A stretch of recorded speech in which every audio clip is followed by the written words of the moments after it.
नमस्कार दोस्तों, मैं ऐसी सर आप सारे लोगों को वेलकम करता हूँ निर्माण एजुकेशन हब में। दोस्तों आज की क्लास में लेक्चर 5 लेकर आया हूँ, जिसमें कूलम्ब्स लॉ का फॉर्मूला यानी के Q1 Q2 बटा आर स्क्वायर से रिलेटेड बहुत सारे सवाल करवाएंगे। तो चलिए दोस्त, क्वेश्चन नंबर पहला देखिए।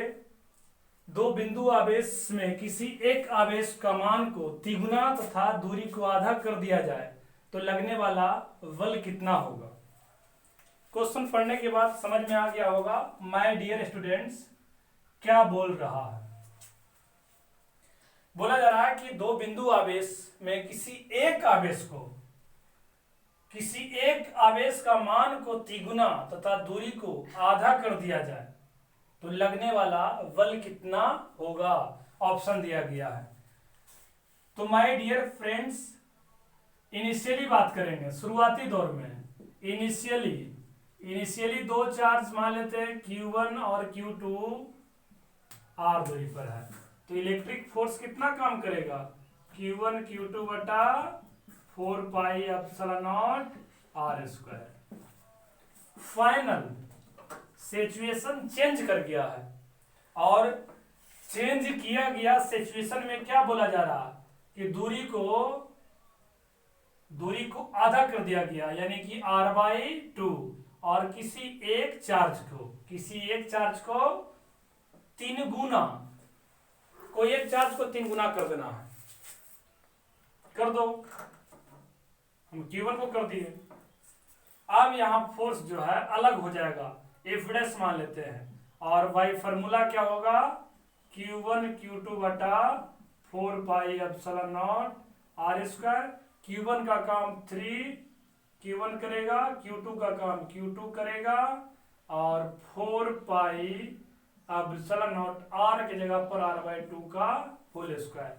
यहां से F' निकालेंगे तो दोस्त माय डियर स्टूडेंट्स, ये 3 और ये r/2 का होल स्क्वायर r²/4 ऊपर चला जाएगा, तो 4 गुना 3 Q1 Q2 बटा 4 pi epsilon naught R square, यानी कि यहां से 12 Q1 Q2 बटा 4 pi epsilon naught R square, और Q1 Q2 बटा 4 pi epsilon naught R square की जगह पर क्या रख देंगे, F बाई इक्वेशन 1 से, यानी कि फाइनल फोर्स जो है 12 टाइम्स हो गया है, 12 गुना। ये होगा आंसर। तो माय डियर स्टूडेंट्स, इस प्रकार से बनाना है। नेक्स्ट क्वेश्चन देखिए। दो बिंदु आवेश आपस में 50 न्यूटन का बल उत्पन्न करता है, 50 न्यूटन का बल उत्पन्न करता है। अब दोनों आवेशों को दोगुना कर दिया जाए तथा दूरी को आधा करने पर कितना बल उत्पन्न करेगा। दो विद्युत चार्ज जो है, मान लेते हैं चार्ज यहां नहीं दिया, मान लेते हैं चार्ज Q1 और Q2 है और R दूरी पर रखा हुआ है। दोनों आपस में कितना फोर्स लगा रहा, 50 न्यूटन। कितना लगा रहा, 50 न्यूटन। वाई फार्मूला से क्या बोलेंगे, Q1 Q2 बटा 4 pi epsilon naught R square बराबर 50 न्यूटन। समीकरण 1। अब फाइनल स्थिति में ये इनिशियल रहा आपका, ये आपका इनिशियल रहा। फाइनल क्या बोला जा रहा, दूसरा शर्त, इससे बोला जा रहा है कि अब दोनों आवेशों को दोगुना कर दिया जाए, यानी कि इस बार जो है 2Q1 और ये 2Q2, और दूरी को आधा कर दिया जाए, तब अब कितना बल उत्पन्न करेगा। तो फॉर्मूला से चलो, अब फोर्स F' काम करेगा, जिसके लिए फॉर्मूला Q1 Q2 बटा 4 pi epsilon naught R square. Q1 की जगह पर 2Q1 सेट करेंगे और Q2 की जगह पर 2Q2 सेट करेंगे, बटा 4 पाई एप्सिलॉन नॉट आर की जगह पर r/2 का होल स्क्वायर, r/2 का होल स्क्वायर सेट कर देंगे। तो यहां से माय डियर स्टूडेंट्स 2 दूना 4, r/2 का होल स्क्वायर, तो ये 4 आ जाएगा, ऊपर आएगा तो 2 दूना 4 और नीचे से 4 आएगा, 4 चौका 16 Q1 Q2 बटा 4 pi epsilon naught R square, और Q1 Q2 बटा 4 pi epsilon naught R square के यहाँ पर क्या रख देंगे 50, यानी कि 16 इंटू 50 यानी कि 16 × 80 800 न्यूटन फोर्स उत्पन्न करेगा। तो इस प्रकार बनाना है माय डियर स्टूडेंट्स। नेक्स्ट की ओर बढ़ते हैं। दो आवेशों के बीच लगने वाला बल F समानुपाती R पर पावर n है, तो n का मान क्या होगा? क्या दोस्त हम लोग नहीं जानते हैं कि electric force between two charge होता है K Q1 Q2 बटा R स्क्वायर। तो यहां से बोल सकते हैं कि F जो है वो 1/r स्क्वायर का प्रोपोर्शनल है या R स्क्वायर का इनवर्सली प्रोपोर्शनल है।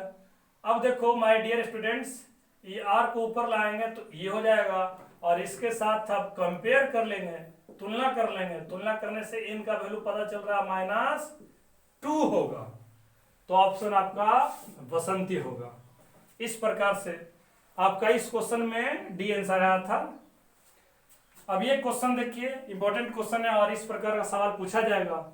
दिए गए चित्र में 2 माइक्रोकूलम्ब पर इलेक्ट्रिक फोर्स निकालें।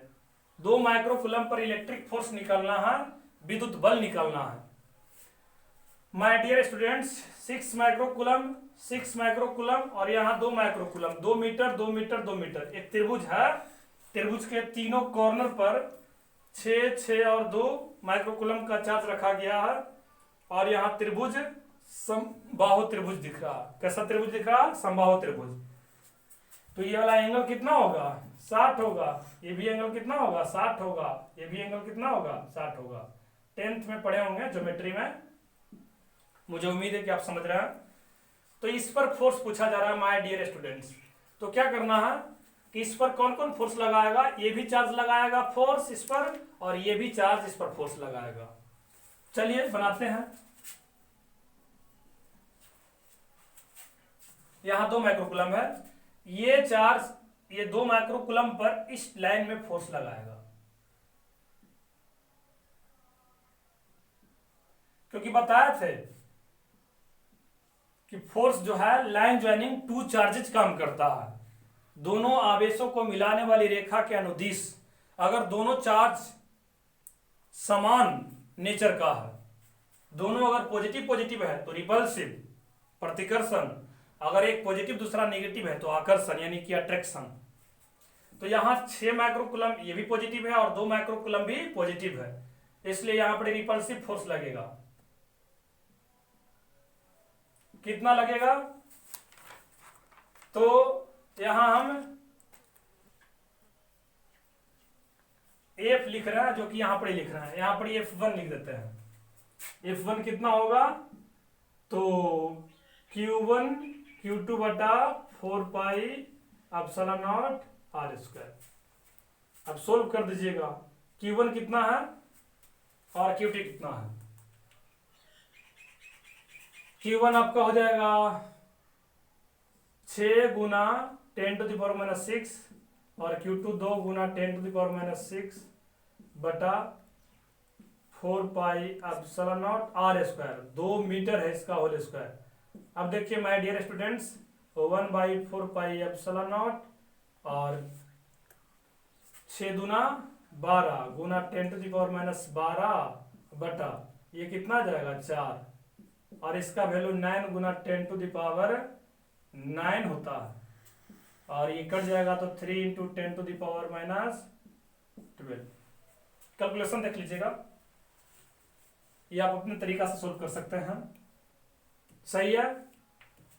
अब देखिए यहां से 27 9 27 और ये कट करके आ जाएगा 10⁻³ न्यूटन। अब 6 माइक्रोकूलम्ब 2 माइक्रोकूलम्ब पर F1 फोर्स लगाया, जो कि ये आ रहा है, और ये 6 माइक्रोकूलम्ब इस पर फोर्स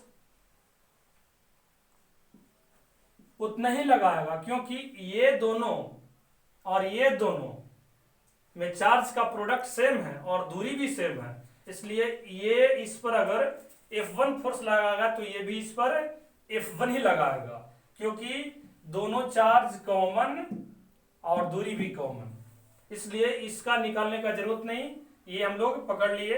अब डायरेक्ट जो है, अब इस पर दो दो फोर्स लग रहा है, ये भी फोर्स लगा रहा है F1 और ये भी फोर्स F1 लगा रहा है, इस पर दो दो फोर्स, तो ये दोनों फोर्स का रिजल्टेंट निकालेंगे।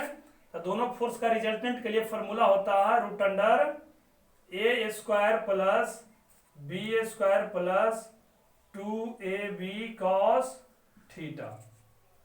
ये वेक्टर पढ़ना है दोस्त, वेक्टर पढ़ना है कि दो वेक्टर है, ए वेक्टर और ये बी वेक्टर, दोनों आपस में एंगल थीटा बना रहा है, तो इसका रिजल्टेंट जो है आर होता है, जिसके लिए फॉर्मूला होता है root under a square plus b square plus 2ab cos theta. याद रखें हमेशा, अभी शुरू बार बना रहे तो थोड़ा सा हो सकता है समझने में कठिनाई होगा, लेकिन ऐसा सा अगर दो चार क्वेश्चन बनाने के बाद जो है बहुत इजी हो जाएगा, बहुत सिंपल, ये समझिए कि बहुत सिंपल फॉर्मूला बन जाएगा। यहाँ पर ये क्या है, तो ये पहला वेक्टर का मैग्नीट्यूड, बी क्या है तो दूसरा वेक्टर का मैग्नीट्यूड, और यहाँ पर हम लोग ए और बी का रिजल्टेंट ये निकाले, और यहाँ पर F1 और F1 का हम लोग रिजल्टेंट निकाल रहे हैं, तो ए F1 का काम करेगा और बी F2 का काम करेगा, तो यहाँ से F1 का स्क्वायर प्लस F1 का square plus 2 F1 cos theta, इसके बीच का एंगल, ये लाइन और ये लाइन, ये अगर 60 है तो ये भी 60 होगा, क्रॉस है इसलिए 60 तो ये भी 60 होगा, cos 60 सेट कर देंगे। अब देखिए यहाँ पर सोल्व करने के बाद आ जाएगा F1 के स्क्वायर यानी कि 2F1 का स्क्वायर और यहाँ 2F1 का स्क्वायर, cos 60 कितना होता है 1/2, तो यहाँ से आ जाएगा कितना 2F1 का स्क्वायर प्लस F1 का स्क्वायर यानी कि √3 F1 का स्क्वायर, यानी कि F1 के स्क्वायर को निकालेंगे बाहर तो √3 × F1, और यहाँ से √3 F1 का वैल्यू कितना आया है 27 × 10⁻³ न्यूटन, यानी कि यहाँ से आपका आंसर आ जाएगा 27 √3 × 10⁻³ न्यूटन, ये आपका आंसर आया। तो दोस्त इस प्रकार आपको क्वेश्चन बनाना है और इसको आपको सीखना होगा, आप वीडियो को बार बार देख करके इस क्वेश्चन को समझ लें, कारण कि इस टाइप का अगर क्वेश्चन से डरते हैं तो फिर दिक्कत हो जाएगा, इस प्रकार सवाल पूछा जाता है। तो चलिए दोस्त आगे बढ़ते हैं और